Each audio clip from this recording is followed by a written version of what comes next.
It doesn't matter if you're inside or out. Oh my God. Mother Nature is going to find you. Today it found the families living in these Georgia Avenue apartments in Sheboygan. These are all family units? Joe Rupnick is the director of Sheboygan's Housing Authority. He got a call at 7 this morning. Mother Nature had a message to pass along. That there was no water. First, he called the water utility. Then he went to the store.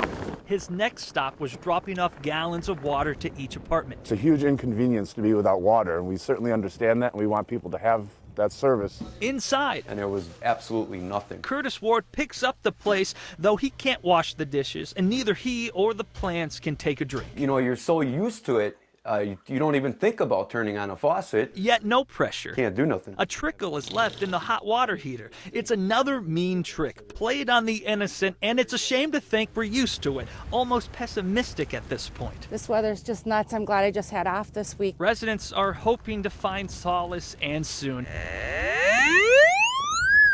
While they find that, utility crews are trying to find the main and thaw it out, working outside to get water running inside. At this point, it's hard to not want to run away from it all. Spring starts in 6 weeks. Can we hold out? In Sheboygan, Jonathon, Gregg, Fox 6 News. Things have gone from cold to worst. Water main break, bad roads, busted furnace, canceled school. When are we gonna catch a break? Not yet. We Energy says expect your January bill to be 35 to 40% higher than it was this time last year. Sigh.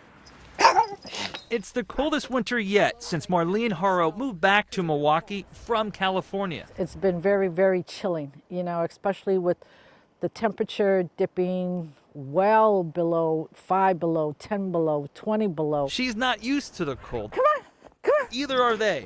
Haro is from Wisconsin, but lived in Modesto her entire adult life. The only thing burning up now is money. She's been getting slammed by heating bills. Skyrocketed up to close to $300 for 1 month. and with our rent being $900 and everybody's been on a budget. Haro does what she can to save, but turning down the thermostat isn't really an option. I still have to have a blanket on him because of his age. You see, Marlene Haro, like many people her age, moved back home near the end of her parents' life. My dad is still living. He has Alzheimer's, and so that's why we're here, and that's, you know, we're taking care of him. Marlene says her top job is to keep her father comfortable. And if that means taking on higher bills, then so be it. She'll make it work. But like a lot of us, she could use a break. I'd say this daughter deserves one. In Milwaukee, Jonathon, Gregg, Fox 6 News.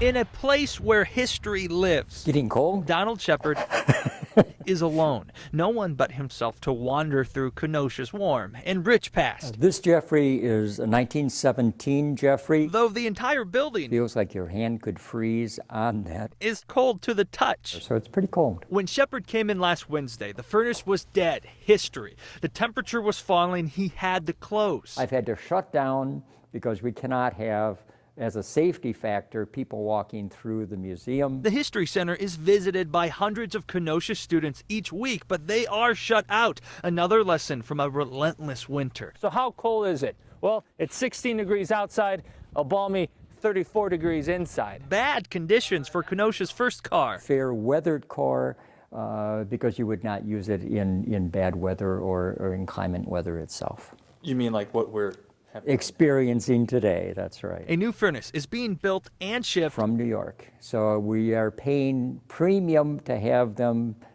air freighted to us. and hopefully installed by the end of the month. In the meantime, his staff is on limited hours. Cost alone just for the heating to be repaired will be close to $7,000. The funny thing about history is it needs the present. Eyes to see, hands to write, hearts to feel. We need people. That's why it's preserving the past to teach the future. And thus keeping history alive.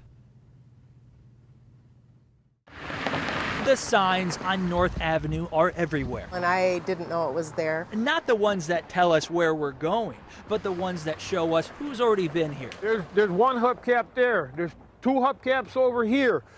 over here. Parts and pieces of cars litter the road, maybe even Where I fell into, pieces of Thomas and Karen Corona's car on her way to St. Mary's last night. felt the bang pretty good. Corona says she hit a pothole and quickly knew something was wrong. I wasn't quite sure what it was. I thought, well, maybe I bent a rim or I got something damaged.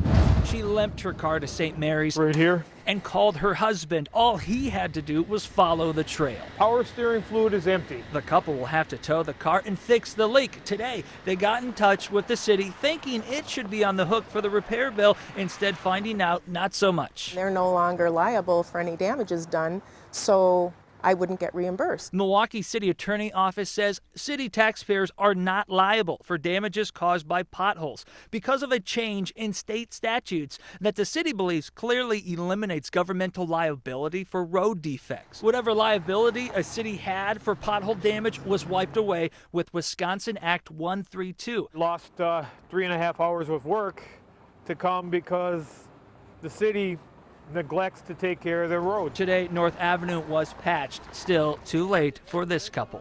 Well, I'm glad they Came out here last night, you can see all the debris on the